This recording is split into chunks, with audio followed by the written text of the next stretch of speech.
Olá, muito bom estar aqui mais uma vez com vocês, mais essa terça-feira, para trazer mais um programa com conteúdo relevante, um conteúdo muito importante que eu tenho certeza que vai abençoar a sua vida e a vida de muitas outras pessoas. Mas para isso você precisa compartilhar o link do nosso programa. Compartilha nas suas redes sociais, nos seus grupos de WhatsApp, para que mais pessoas sejam alcançadas e abençoadas através do nosso conteúdo.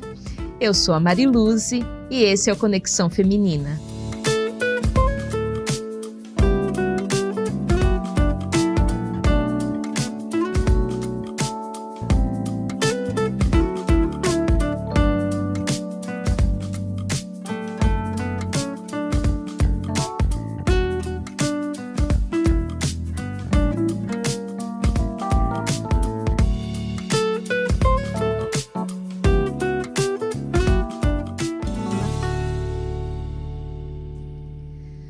Estamos no mês de outubro, um mês muito importante para a história da Igreja Cristã. No dia 31 de outubro, os cristãos protestantes do mundo inteiro comemoram a Reforma Protestante.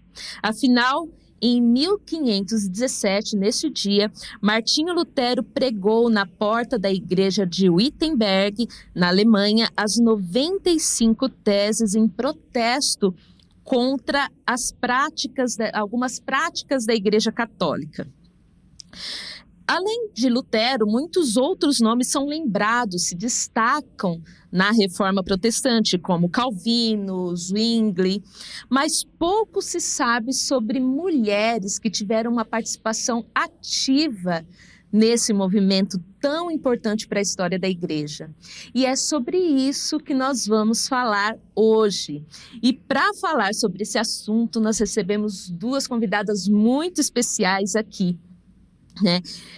A Ruth Salviano Almeida, que é licenciada em Estudos Sociais, bacharel em Teologia, ela é pós-graduada em História do Cristianismo, mestre em Teologia, foi professora da Faculdade Teológica Batista em Campinas por 20 anos, né, Ruth?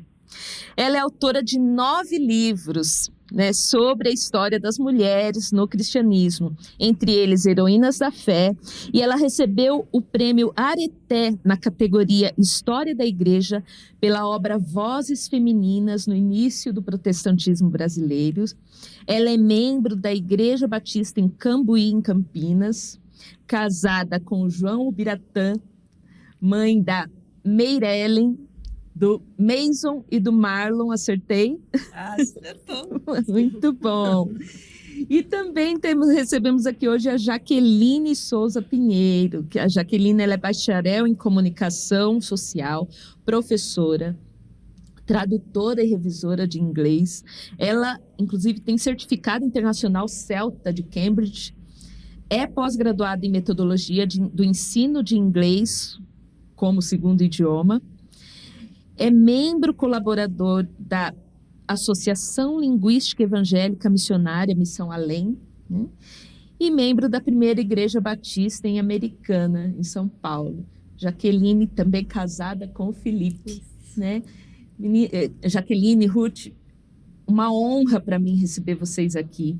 As duas, elas são autoras desse livro, Reformadoras, né, que fala justamente dessas mulheres, né, que tiveram um papel tão importante na Reforma Protestante e que são tão pouco citadas, né? Pouco se fala sobre elas, né? E hoje a gente vai trazer um pouquinho da história de algumas dessas mulheres aqui para quem está nos assistindo. Nosso público, a maioria mulheres, né? É um programa feminino, mas temos homens também que nos assistem e vamos ter a honra de poder falar um pouquinho dessas heroínas aí, né? Bom, eu gostaria que vocês começassem fazendo um breve resumo do que foi a Reforma Protestante, né? Quais os principais nomes envolvidos e a importância desse fato para a história da Igreja hoje, né? Para a história da Igreja contemporânea. Então, a Reforma Protestante foi um movimento religioso em uma época em que a igreja estava numa crise muito grande, de moralidade, de bispos ambiciosos, de cardeais que compravam cargo de papa. Então, a situação estava bem difícil, porque havia como prática penitências, veneração de relíquias, compra de perdão de pecados, as indulgências. E a reforma ela acontece porque Deus quis, e Ele permitiu, e Ele deu o meio, a condição dessa reforma acontecer e a pessoa que conseguiria. Porque nós falamos de Calvino, falamos de Zwingli, falamos de Knox, de Melanchthon e tantos outros, mas tinha um Lutero que era um monge agostiniano e que ele era muito devoto. Ele tinha uma preocupação muito grande com a salvação da alma dele, ele tinha uma responsabilidade muito grande com a vocação que ele queria ter recebido de Deus. E chega uma hora que os vendedores de indulgências, porque eles saíam vendendo perdão de pecado em toda a Europa, e esse vendedor de indulgência chega em Wittenberg, na cidade de Lutero, e ele se indigna. Ele tinha feito uma romaria ou procissão, alguma coisa em Roma, e viu coisas que ele não gostou, e quando ele volta tem essa venda de perdão de pecados. Então, o que ele prega naquela capela do castelo lá de Wittenberg são 95 teses. Às vezes a gente pensa, puxa, mas Lutero pregou contra a Igreja Romana? Não, não foi isso. Lutero pregou contra a venda de perdão de pecados. Então, ele escreve 95 teses contra essa venda, porque pela Bíblia, que ele já gostava de estudar e descobriu em Romanos que o justo vive pela fé, então ele descobre que a salvação é só pela fé. E aí ele dá aquele estopim, aquele pontapé inicial na reforma em 15 de outubro de 1517. Então, havia um panorama moral também bem difícil, um panorama moral que era bem imoral, as pessoas não tinham compromisso com costumes sadios, a Bíblia não era conhecida, porque é uma época não só de reforma, mas de renascença de um movimento cultural, e ali começa também uma volta aos clássicos, aos escritos bíblicos, as línguas hebraico, grego. E isso vai fazendo com que o povo que começa a ser alfabetizado depois da longa Idade Média conheça a verdade do Evangelho e se encante. E as mulheres são as mais encantadas com isso, né? Elas gostam demais. Verdade. E assim, Lutero, ele é o mais mencionado, né, realmente, né? Talvez por causa das 95 teses, né? Mas e outros, assim, que importância que eles tiveram, assim, porque na verdade ela já vinha sendo falada, né, levantada essa possibilidade dessa reforma antes disso. Sim. Né? Sim, nós temos os pré-reformadores. Pré-reformadores, né? Exatamente. Esses pré-reformadores, eles foram muito importantes, né? Nós temos o Wycliffe lá na Inglaterra, que ele traduz o Novo Testamento para o inglês. Nós temos o Savonarola, que ele é até queimado na fogueira. E temos vários outros que eles vão começar a lançar a ideia da salvação pela fé, de só Jesus Cristo salva. Eles vão preparar o caminho. E eu fiquei muito emocionada quando eu estava escrevendo o meu novo livro, que eu descobri uma pré-reformadora. Olha só. Porque cada livro me traz eu diria assim, uma novidade, né? Algo que eu não sabia. Porque se a gente não vai atrás, não pesquisa, a gente não sabe nunca. A gente não lê, não pesquisa, e eu descobri uma pré-reformadora. Olha só. No livro Depois das Mártires, eu falo dela, porque ela é martirizada, como foi Savonarola, né? Porque eles não aceitavam e Sim. tudo que se falasse contra o Lutero não foi morto, porque ele teve abrigo ali pelo príncipe eleitor na Alemanha. Calvino não foi morto porque ele foge de Paris, ele era francês, ele foge de Paris e encontra abrigo. Porque foi a época, né? A época certa. Senão, não teríamos a reforma, né? Se Lutero tivesse ficado preso ou até morrido, se Calvino também, ia ser difícil, ia ser mais difícil. Aconteceria.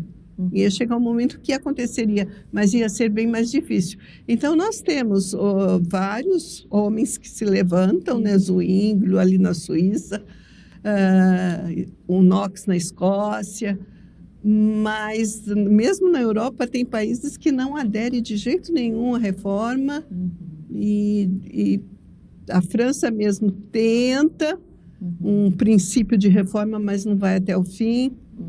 Então, era uma época de absolutismo real, que o rei tinha muito poder, isso também atrapalha um pouco, mas temos esses homens que ousaram, né? Porque não foi fácil. Sim. Mas a maioria dos registros históricos, como você falou, você pesquisando para escrever um novo livro, descobriu uma pré-reformadora. Né, mas é muito difícil você ver registros históricos de mulheres, né, que, enfim, da presença de mulheres na Reforma Protestante.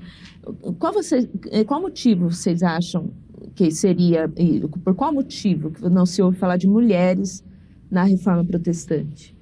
Bom, como eu aprendi com a minha mestre aqui, a história em si, se nós pegarmos desde que a história é contada, dos primórdios, ela sempre foi contada por homens. Sim. Os homens fizeram, vamos dizer assim, a história, e os homens contaram a história. E sabemos bem que nunca houve muito espaço para as mulheres. Né? Muitas vezes as mulheres foram nem consideradas seres humanos em determinados momentos. Então, uma história contada da perspectiva masculina, feita por homens, não vai incluir as mulheres. Então, não quer dizer que não houve participação das mulheres. Ao contrário, muitas coisas só puderam ser bem-sucedidas porque houve mulheres fortes ali ao lado de muitos homens, como até vamos ver hoje. E, então, a história foi contada por homem. Então, se contou uma parte da história, uma versão, vamos dizer assim, da história. Faltou as mulheres, foram caladas as mulheres, não foram registrados o que elas, ou como elas contribuíram. Não deram o devido valor à contribuição delas. Isso, ou seja, vamos dizer que 50% da história ficou para trás, porque não houve, falou-se do João, mas não se falou da Maria, que também estava ali participando e contribuindo de alguma forma. Então, é mais uma coisa cultural. Então, isso não tem a ver com Deus, porque Deus ama todos de igual forma, e na Bíblia ele é maravilhoso ao deixar o seu amor registrado ali, através dos cuidados que as mulheres tiveram com ele, o amor que ele transmitiu ali. Mas a história contada por homens exclui a história feminina. E ainda é um pouco assim nos dias de hoje. Né? Então, a gente consegue ter essa noção muito mais antigamente, como era esse domínio, vamos dizer assim, masculino. Maior, então, a mulher foi deixada de lado na sua história, mas ela esteve ali, e sem ela, sem a participação, não teria acontecido. Exatamente. Então, é um conjunto, não tem melhor, ou a mulher é melhor, o homem é melhor. É um grupo que Deus usa quem Ele quiser, mas, infelizmente, deixado para trás. Então, por isso é tão importante um trabalho que resgate o que foram feitos, o que elas fizeram, como contribuíram no decorrer de toda a história aí para a humanidade. É verdade. E, Ruth, você tem dado visibilidade a essas mulheres, né, em várias obras. Né? O que te motivou a dar visibilidade a essas mulheres que tiveram um papel tão importante, né, e fundamental na história do protestantismo, na história do cristianismo brasileiro, mundial? Então, foi exatamente reforma. Eu sempre fui apaixonado pelo movimento da reforma. Desde que eu comecei a lecionar, que eu ia fazer teste, eu tinha que dar aula, eu dava aula sobre reforma. Sempre gostei. E uma vez eu estava lecionando, pesquisando sobre Calvino, eu descobri Margarida de Navarra, que foi o primeiro livro, minha dissertação de mestrado, Uma Voz Feminina na Reforma, porque me incomodava o fato de não citarem as mulheres, sempre me incomodou. E aí eu escrevi, então, esse primeiro livro sobre Uma Voz Feminina Calada, e ele deu origem aos Reformadoras. Por quê? Porque depois que eu comecei a escrever vozes, né, no início do cristianismo, no início do protestantismo, eu pensei, eu não quero mais uma voz só. Uma voz é pouco, né? Diz que uma andorinha só não faz verão.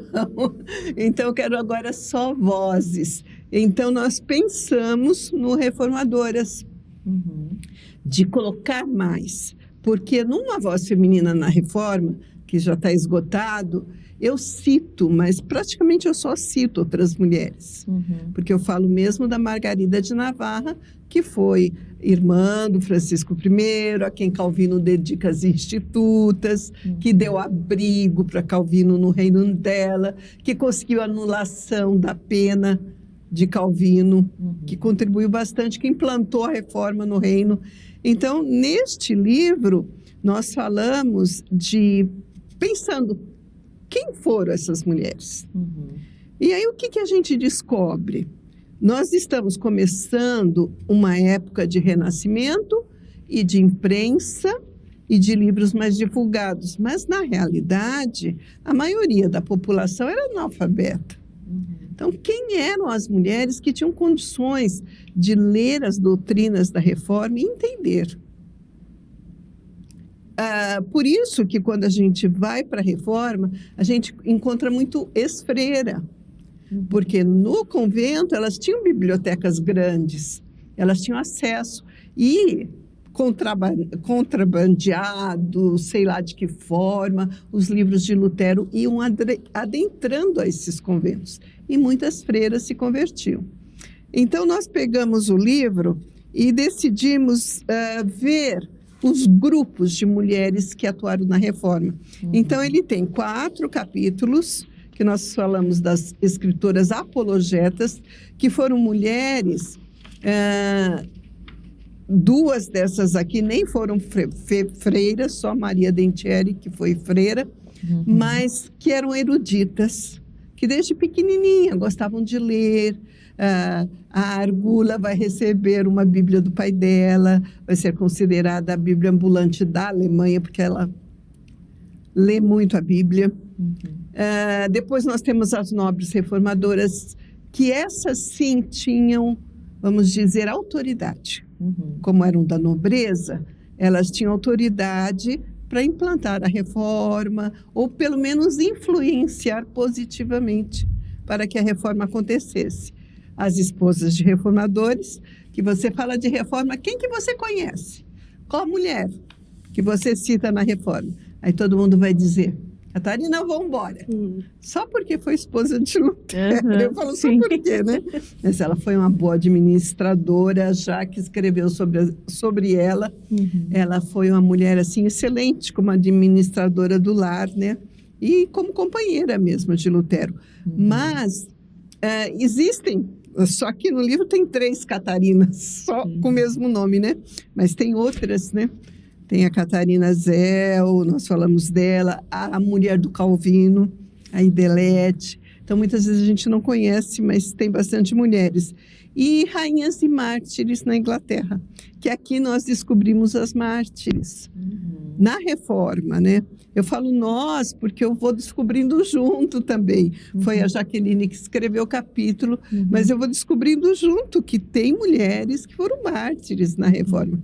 Então, ficou um livro gostoso de ler já no novo, eu diria, no novo estilo, porque meus livros são maiores, são às vezes mais densos, mas eu acho que o público aprovou. Sim. O público gostou das histórias mais curtas, de ser mais objetivo, né? De estar do jeito que está. Tem um apêndice também que traz textos da época. Então, foi isso. Aí é gostoso até, eu, por exemplo, eu gosto de olhar, eu gosto de ler assim, eu olho o sumário, aí eu vou lá, vou ler sobre isso, vou lá. Eu vou lendo assim, eu gosto muito de ler assim, né?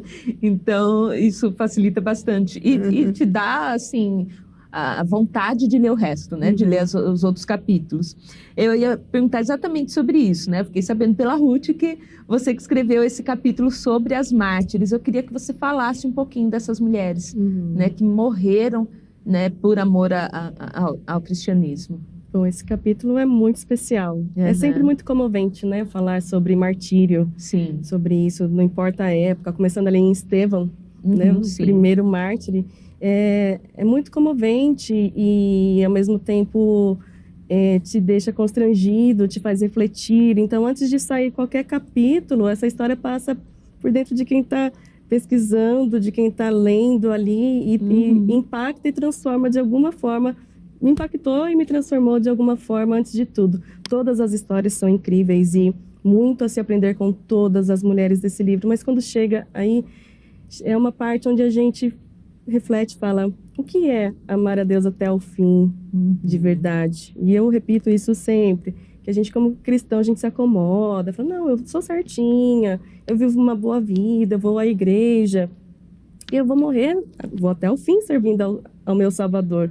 Mas e esse até o fim quando tem uma ameaça de morte?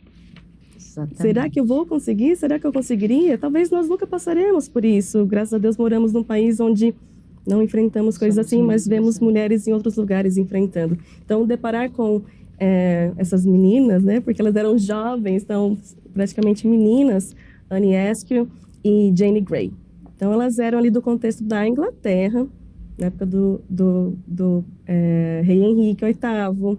E tudo começa, antes de chegar nelas, passa ali pela sexta esposa dele, que é a Catarina, uma das Catarinas do livro, Catarina Parr, que ela era protestante e ela tinha ali na sua casa o salão protestante, como era conhecido, onde ela se reunia diariamente com outras nobres, suas aias, outros líderes reformadores para aprender, para estudar. Então, tudo gira em torno ali. E a primeira mártir, que é a Anne, ela era casada, tinha 2 filhos e ela se torna protestante. Não se sabe muito da origem dela, em questão de quando se converteu ou não, mas o que a gente sabe, que é o principal, que é o destaque, para ter uma vida de fé com Deus é o segredo, leitura da palavra. É conhecer o seu Deus, o seu Senhor, que eu não posso defender, eu não consigo ir até o fim em algo que eu não conheço e me sinta à vontade em falar. Vai falar de história? Deixa com a Ruth, porque eu sei que é ela que conhece mais no momento. E eu não vou me atrever a ir até o fim num assunto que eu não sei esgotar. Então, para conhecer o nosso Deus e ter essa fé de ir até o fim, eu tenho que conhecê-lo.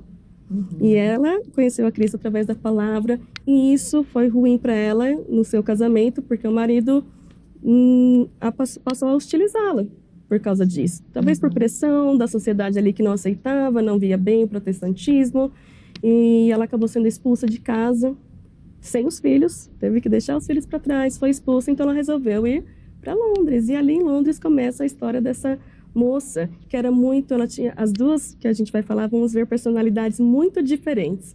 Anne, ela era bem, vamos dizer, atrevida, no bom sentido, ousada, né? Bem corajosa, perguntava o que ela queria saber, ela gostava de ir ouvir as mensagens, as pregações, levantava a mão, algo que era, uma mulher vai ficar perguntando aqui, a gente tá falando, ela queria saber. E por estudar a palavra do Senhor, ela encontrou muitos erros. Assim como Lutero encontrou os erros, ela encontrou muitos erros. A igreja está falando para a gente agir, fazer dessa forma, mas a palavra do Senhor não fala isso. Então ela batia de frente com esses erros. E aí ela passou a ser mal vista. É bem provável que ela participava desse salão protestante que eu comentei. Então ela passou a ser mal vista e perseguida por conta dessa sua ousadia de combater o que estava sendo errado. Ela não estava sendo petulante com coisas indevidas, ela só queria defender a verdade. Ela foi presa a primeira vez, foi bem interrogada ali, mas ela não ficou muito tempo, como ela fazia parte de uma pequena nobreza, então ela foi solta logo. Né? Mas o que se pensa? Foi solta, agora ela aprendeu a lição dela, porque teoricamente ela teria que ser, a pena era ser morta, né? Ali não ia morrer, mas conseguiu ser livre. como se não tivesse acontecido nada para ela. Ela voltou a fazer a mesma coisa, a convicção dela era essa, então ela continuou. Então ela foi presa novamente. Gente, tudo bem resumido, porque tem muito detalhe, muitos detalhes muito legais. Tem que ler o livro. Vocês têm que ler no nosso livro. Sim. Muito bom. E ela foi presa novamente, só que já aí nessa segunda vez não foi tão leve, vamos dizer assim, como da primeira. Além de ela ir contra o que a gente chama de 6 artigos, que eram algumas regras impostas pelo rei, ela também, eles queriam que ela denunciasse a própria rainha Catarina Parr, porque eles temiam, né, que ela tivesse influência sobre o rei, e eles não queriam que o protestantismo fosse a religião. Então, eles queriam que ela dissesse o nome. Então, ela foi muito interrogada. Ela começou com um martírio, vamos dizer assim, com uma... ela começou a ser psicologicamente torturada, primeiramente. Eu vejo assim, porque eram várias perguntas dissimuladas, perguntas aqui de uma forma, depois de outra, para ver se conseguia fazer com que ela falasse qualquer coisa que pudesse incriminá-la e fazer com que entregasse outras mulheres também. Mas ela, muito sábia, e ela podia ter ficado quieta, sem responder nada, mas ela respondia, porque ela era muito boa, sem denunciar ninguém, ainda usando a palavra do Senhor para se defender, dizendo, e também falava, se eu disser qualquer coisa eu não sou capaz de provar, ou quando eles ameaçavam, ela falava, se for assim que Deus quiser, que Deus queira, tá tudo bem também. E ela era muito imponente no que falava. Então eu vejo essa coragem, consegui enxergar essa coragem que ela tinha, e eles apertaram de todo jeito e não conseguiram. E aí partiram para uma tortura mais física com ela, e que a gente não consegue nem pensar o que é ser torturado. A gente vê em filme aqui, vê ali, mas a gente não assiste filmes que mostram de fato uma tortura até o fim. A gente vê o que está rolando ali, depois vê morto e pronto. Agora, e também é muito diferente de algo acontecer ali na vida real. Então, a tortura que ela passou é o que a gente chama de balcão de estiramento, ou balcão da tortura, que é uma mesa que se coloca a pessoa ali, provavelmente de madeira, e amarra as suas extremidades. Os seus braços, os seus pés são amarrados, e na ponta de cada um tem uma roldana que vai sendo puxada e o seu corpo vai sendo estirado. Então, conforme ela é torturada, conforme ela não entrega nada, não fala nada, não se retrata, ela vai sendo ali torturada. Então, imagina os seus membros sendo torturados ali. Ela era só ela dizer, tudo bem, eu renuncio, eu não, tudo bem, eu nego, mesmo que fosse da boca para fora, não sei, porque Deus podia ter sido misericordioso com essa decisão dela, eu não sei. Mas ela era muito destemida, e ela foi fiel até o fim, e ela combateu, e ela foi torturada muito tempo ali. Inclusive entregaram, porque não era a intenção deles que ela fosse torturada. Primeiro, porque não podia, era ilegal, vamos dizer assim, não podia fazer isso com alguém da nobreza. E segundo, eles temiam que o ato de coragem dela influenciasse outras mulheres. E em vez de as mulheres terem medo, que elas se sentissem ainda mais animadas, ainda mais encorajadas com essa atitude dela. Então, eles tentaram persuadi-la, olha, a gente perdoa você, está aqui uma carta para você. Se você se retratar, não precisa nem denunciar ninguém. Só se retrata. Fala que você abre mão disso tudo que você falou. Aí ela falou, não, eu prefiro morrer do que romper com a minha fé. E eles não conseguiram fazer isso com ela. Ela foi obrigada a assinar um documento lá, que foi obrigado mesmo, mas ela é tão ousada que nesse documento ela fez notas ela esclareceu algumas coisas e adicionou como se tivesse, não, a teologia de não vocês... Não concordo com isso. A teologia de vocês é muito pouca, muito fraca. Isso aqui não é dessa forma. Ela teve essa coragem e não teve jeito. Ela foi muito torturada, ela sofreu tanto que no dia do seu martírio ela não conseguia andar. Não tinha forma de andar. Então imagina os seus 4 membros sendo muito judiados ali por muito tempo. E ela foi carregada até ali, e a morte pela qual ela passaria era queimada na fogueira. E ela se comparou também com Estevão em algum momento, sabe? Assim, e o que é bonito de ver é que ela ali, na hora de ser queimada, com outras pessoas, tinham mais 7 pessoas no mesmo dia, e a gente vê em filmes que se reuniam sempre muitas pessoas, né, na hora de martírio. Parece que as pessoas gostam de ver esse tipo de coisa. E era bem tradicional que tivesse alguém pregando ali na hora.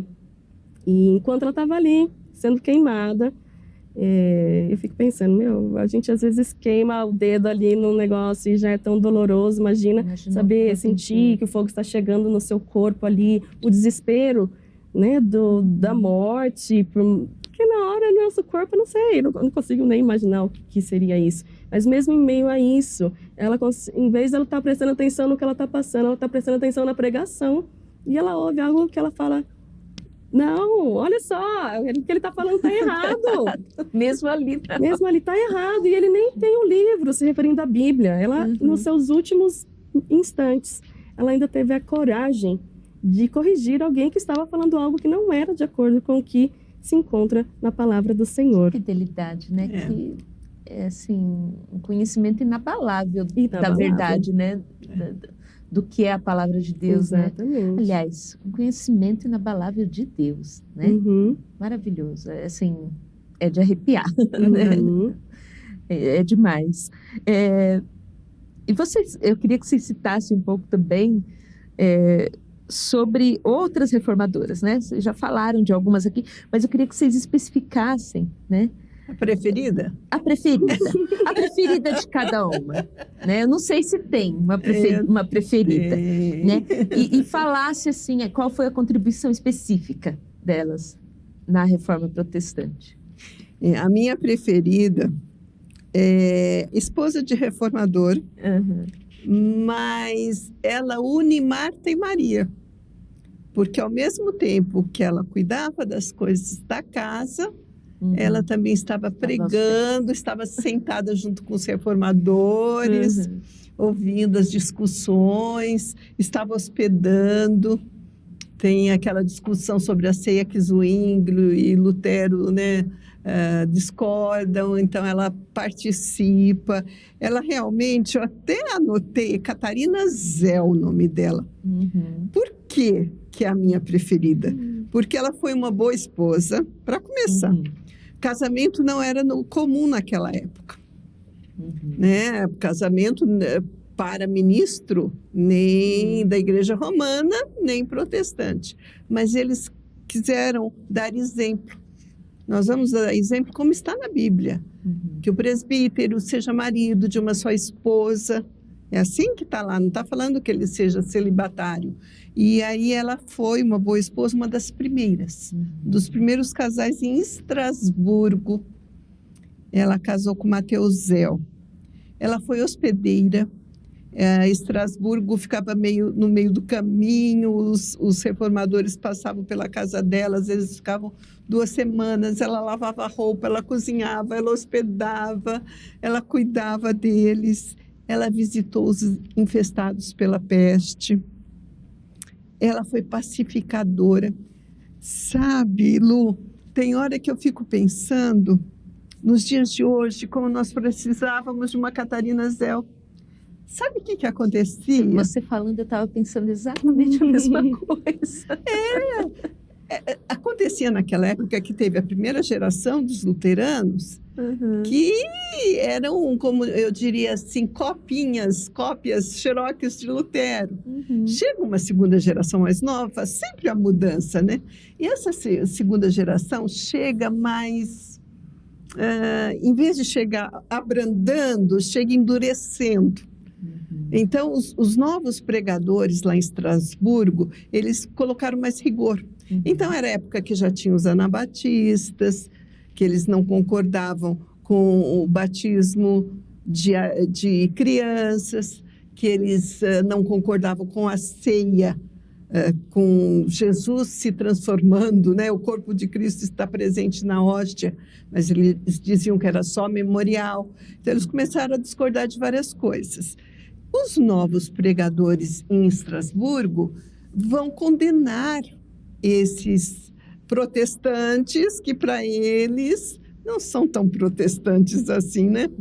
Então, a Catarina fala assim para eles, porque ela hospedou aqueles meninos quando eram alunos do marido dela, ela aconselhou, e agora eles estão de púlpito falando mal até dela. Doutora Catarina, vá cuidar do seu fuso e da sua roça, da sua roca. Você está se metendo nos assuntos da igreja, né? Você é uma perturbadora da paz da igreja. E ela diz, eu, perturbadora da paz, eu passo 3 dias, 3 noites sem comer, junto dos infestados pela peste. Muitos se refugiavam, porque Estrasburgo era um lugar de paz. A reforma lá foi bem aceita. Então, muitos iam para Estrasburgo. E aí, teve uma época que tinha 3.000 pessoas para acolherem. Acolheram na igreja, acolheram na casa dela, na casa de outras pessoas. Então, ela fala, enquanto eu estou lá, onde ministro nenhum vai, eu estou lá, cuidando deles. E vocês estão dizendo que eu perturbo a paz da igreja? Do casamento, ela fala realmente com os padres, ela diz, olha, vocês estão criticando o meu casamento, que é harmonioso. Eu sou parceira do meu marido. Vocês, tem um só de vocês, sacerdotes romanos, engravidam 7 mulheres ao mesmo tempo. Olha a coragem dela. Mesmo Muito. Com essa coragem... Mexa com uma mulher. Mesmo com essa coragem, ela foi pacificadora, porque ela dizia para esses novos luteranos, vocês estão como caçando javalis. Os anabatistas têm passado pela morte na fogueira, têm morrido afogados, têm dado prova de amor a Cristo. Por que vocês estão discriminando eles? Porque o marido dela, quando morre, ele já fala disso, da pacificação. Trate bem os que pensam diferente, né? Mesmo que eles não pensem igual a você, mas trate bem, porque eles amam a Cristo, eles estão dando a vida por Cristo, né? E eu também gosto que ela diz assim, não importa que o mundo não perceba o que eu fiz, se eu confortei refugiados, se eu acolhi exilados, se eu promovi a igreja, a pregação, Deus vai recordar. Se o mundo esquecer ou não notar, mulher cristã, se o mundo esquecer ou não notar o que você faz, Deus sabe e Deus vai recordar. Então, Catarina Zell foi uma boa esposa de pastor, uma boa hospedeira e alguém que realmente amou com o amor de Cristo.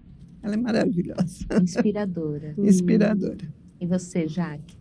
Bom, se fosse há um ano, seria a Anne, que eu acabei de falar. Acabou de falar. Continua sendo, de certa forma, a minha preferida, mas com muitos acontecimentos da vida da gente, né? E tentando trazer algo para mim como pessoa.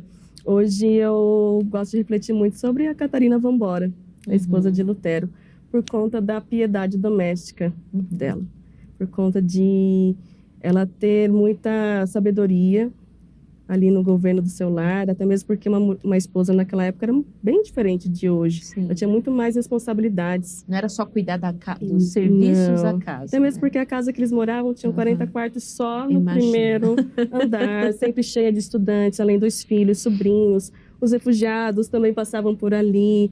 E ela era muito trabalhadora. Mas não só por isso, mas essa palavra piedade do lar. Porque hoje, e é nobre, né? Nós queremos fazer muito pelo reino, e desde que seja algo porque vem do seu conhecimento do seu Deus e te leva a cumprir o que Ele te chamou para fazer, ótimo. Mas muitas vezes deixamos os nossos lares de lado para cumprir essas coisas. E na sociedade de hoje, a tentativa de destruição está nos lares. Porque se o inimigo destrói o lar, ele ganhou a sociedade.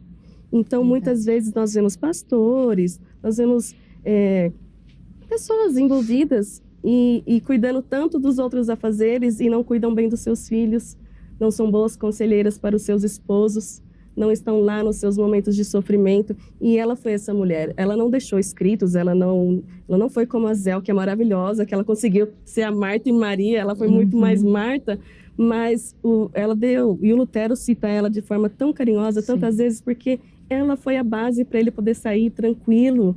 E quando voltava doente, ou voltava muitas vezes apedrejado, ou nos seus estresses, nos seus delírios ali, ela era a mulher sábia, que tinha uma palavra boa para trazer para ele, que trazia conforto para ele, que batia o dedo nele assim também e falava, olha, cadê o Deus que você disse que acredita e você está aí dessa forma? Vamos lá, levanta, vai fazer o que você foi chamado. Então, ela era essa mulher e que não... Ajudadora mesmo. Ajudadora. E além de todas as habilidades domésticas dela, ela plantava, ela produzia cerveja, ela cuidava do jardim e ela era excelente, né? É muita coisa para falar sobre ela. Ela é comparada à mulher de Provérbios 31. Que até eu estudar sobre ela, eu falava, essa mulher de Provérbios 31, não sei se essa mulher existe, é muito... Acho que dá para ter um pouquinho, mas tudo não dá. Quando eu fui lendo sobre a Catarina Vambora, eu falei, Senhor, enxergou ela. O Senhor nos capacita se assim nos dispusermos. Então, isso para mim tem me tocado muito, porque eu quero exercer uma piedade doméstica melhor. Sabe, eu quero ser melhor para o meu esposo, eu quero ser melhor para os meus pais, eu quero ser melhor para os meus sogros, sobrinha e todo mundo que envolver, porque eu preciso ser em casa para eu poder estar aqui e falar à vontade sobre Deus, sem a consciência me falando, você está falando tal coisa, está pregando numa igreja cheia de gente, mas o seu lar está a desejar. Então, não que isso seja uma regra, assim, mas eu hoje eu acho que é o que Deus está cuidando no meu coração e cuidando. Porque amanhã, se precisarmos sofrer um martírio, que ele seja um martírio convicto mesmo, de que nada que foi posto na minha vida, em nossas vidas, foi deixado negligente. Que você zelou de tudo que Deus te deu, tudo que Deus fez e faz por você. Porque a Bíblia fala, né? Seja tudo que fizer, faça para a glória do Senhor. E assim, estando sensível ao que Ele chamar para fazer. Se for escrever mais, escreverei feliz e contente, sabendo que estou buscando ouvir a voz dEle. Se for outra coisa, será outra coisa. Mas essa piedade que começa no lar e expande em todas as outras atmosferas. Muito bom, gente. Muito gostosa essa conversa aqui. Como é bom ouvir saber dessas mulheres, saber um pouco mais dessas mulheres que foram tão importantes, né? Ativamente importantes aí na história da igreja, né? Muito obrigada. Antes de terminar, eu queria que vocês deixassem um recadinho para as mulheres que estão nos assistindo, né? Para que, enfim, que elas se inspirem, né? Através da história dessas mulheres. Eu queria que vocês deixassem um recadinho, cada uma, rapidinho, para as mulheres que estão nos assistindo.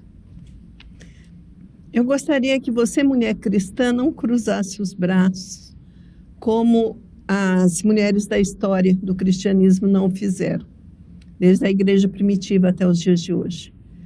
Então, meio música de Jair Rodrigues, deixa que digam, que pensem, que falem, deixa isso para lá, mas faça, porque Deus dá talento a cada uma. E falando de reformadoras, eu falo de Maria Dentieri, que ela escreve uma carta considerada tratado teológico, e ela diz, mulher, não enterre o seu talento.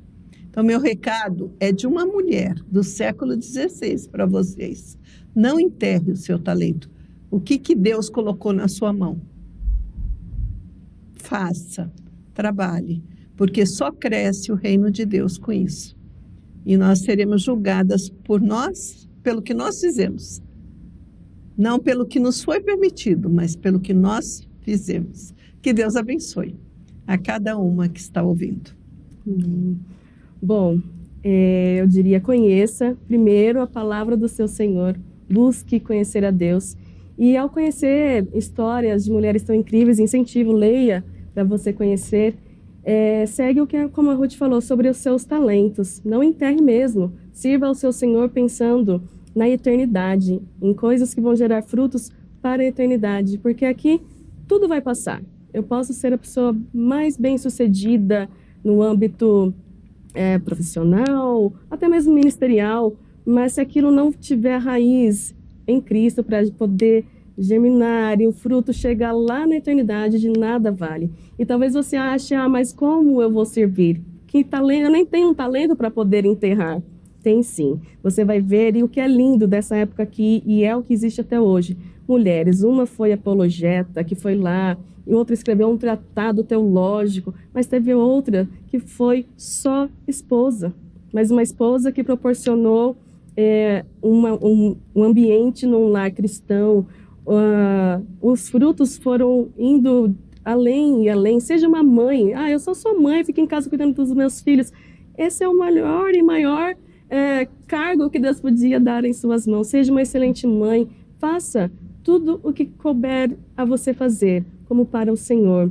Eu só sei fazer um bolo gostoso. Faça um bolo gostoso. Chame uma amiga e leia um versículo para essa amiga, ore com essa amiga. Talvez Deus vai trabalhar ali no coração dela e aquela amiga vai ser usada para algo que você nem imagina, mas faça para o Senhor. Seja para o Senhor. Antes de fazer, seja uma filha, um filho. Se tivermos irmãos assistindo também, que conhece o seu pai, e que é sensível à voz do seu pai, e que obedece a essa voz. E seremos cristãos bem-sucedidos e seremos bem recebidos nos céus com o nosso Senhor.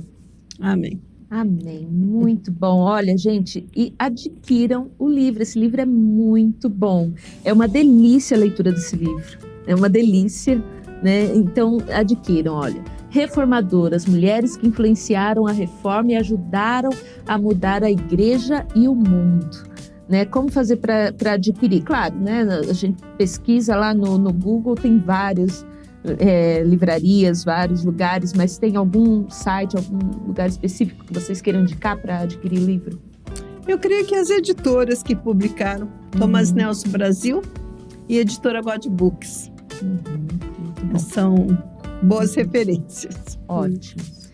Mais uma vez, Ruth, Jaqueline, muito obrigada por dispor do tempo de vocês para estar aqui com a gente, né, nesses momentos maravilhosos aqui, nessa conversa deliciosa. Muito obrigada, que Deus continue abençoando a vida de vocês, abençoando o ministério de vocês, né, que através da vida de vocês, o ministério de vocês, outras vidas continuem sendo abençoadas. Amém. Deus abençoe vocês. Amém. Amém. E chegamos ao final de mais um Conexão Feminina. Você gostou do conteúdo? Você gostou desse bate-papo aqui? Vai lá e compartilha para que mais pessoas tenham acesso a esse conteúdo, tenham acesso a tanta informação importante. Adquira também os produtos da nossa editora, da Editora Promessa. Entra lá no site da Editora Promessa, tem um Novo Clarim, a revista do nosso Ministério de Mulheres, tem as lições bíblicas, trilho de discipulado, tem outras literaturas, enfim. Entra lá no site que eu tenho certeza, tem combos lá que vão valer a pena para você. Continua acompanhando também as nossas publicações nas nossas redes sociais, nas redes sociais do Ministério de Mulheres. E também a programação da TV Viva Promessa. Não deixe de acompanhar, temos todos os dias programas no período da manhã, no período da noite, com conteúdos que eu tenho certeza que vai abençoar a sua vida. Que Deus te abençoe, que Deus abençoe a sua família e até semana que vem.